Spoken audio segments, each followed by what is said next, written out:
Hi, I'm with Mimi Avery, Marcus Pickens from Marlborough. You've just done a regional tasting and you're in Marlborough for a short period of time. So I thought we'd take this opportunity just to get to know you and ask you a few questions about what you've seen to date.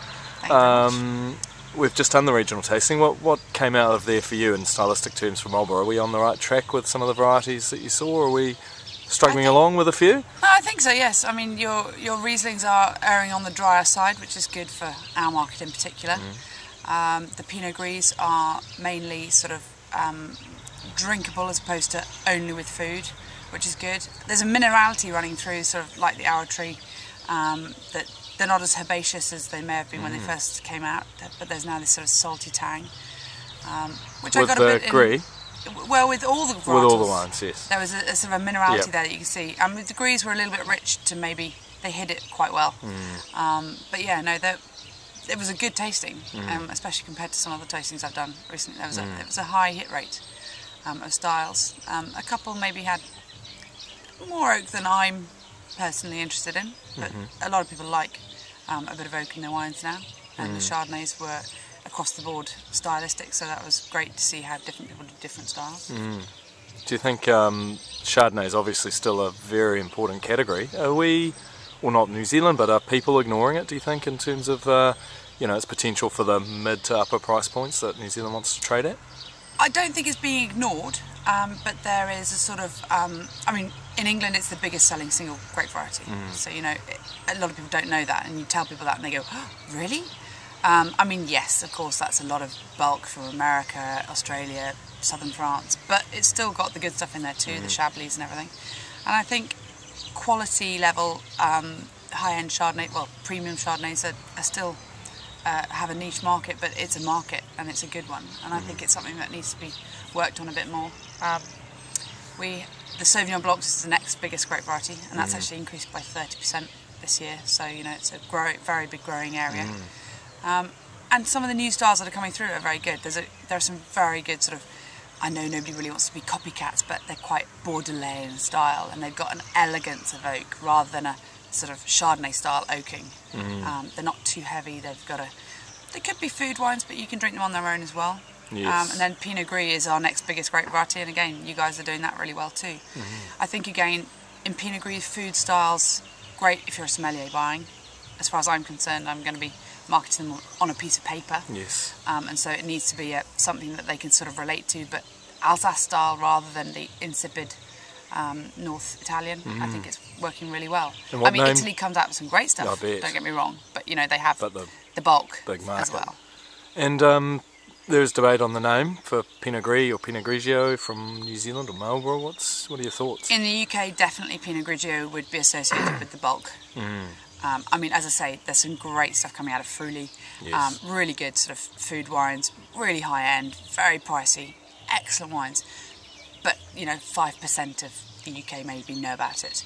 The general consensus is that Pinot Grigio is light, refreshing, drink it like a cordial, or even like water.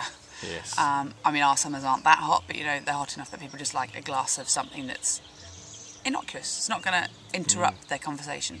Whereas I think the Alsace style, the slightly richer, erring towards food wine, nice peachy apricots, almondy, just a bit of complexity to it, is just brilliant for the premium market, for those consumers who do know what they're looking for and who want something a bit different. Great. I think Viognier's done that sort of one step down from Chardonnay, so it's a rich flavour, but doesn't have the oakness of oak Chardonnay, but it's a bit heavier.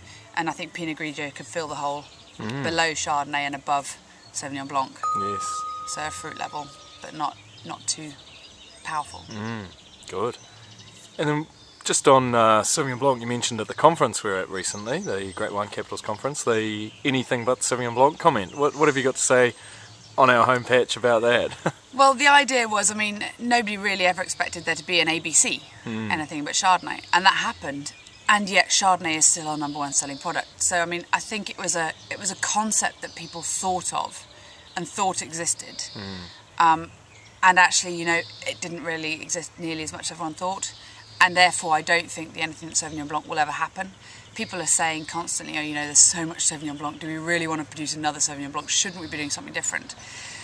And I can sort of see that. And sure, if you have excess stocks of Sauvignon Blanc, then there is an issue. But actually, People are still constantly wanting it. There are new markets emerging. It's such a... you really hit the nail on the head when you found it, accidentally almost. Nobody went out there to produce New Zealand Sauvignon Blanc. It just, when it hit the markets, it rolled and rolled and rolled and picked up and just got huge. But there's still, people still like it, and people still want it, and there isn't what it says on the tin. People like something that does exactly what it says on the tin, and New Zealand Sauvignon Blanc is one of those. And I just can't see it. I can't see the bottom falling out of it, ever. It's sure, I mean, if there's volume, people will spend less on it, but we have a price point in England for New Zealand wines that's huge compared to everything else. It's £1 more than France, £2 more than our national average. And I think people are just willing to spend for that freshness and that zippy character. And to protect that price, we have to limit supply into the market and... yeah, try not to do an 08 again, basically. I mean, check on crop levels. I mean, people were sort of opening up left, right and centre. You have to know your gap analysis, and you have to know that where you're going, with the gap you're heading for, you haven't got 50 other people going for the same gap. I mean, as I think you heard at the lecture, it really is a case of, you know, why should I buy yours and not somebody else's? And there's some great stuff around, there's some great stories, and you have some great winemakers that are up and coming that I hadn't necessarily heard of until I got here, but now I know about them.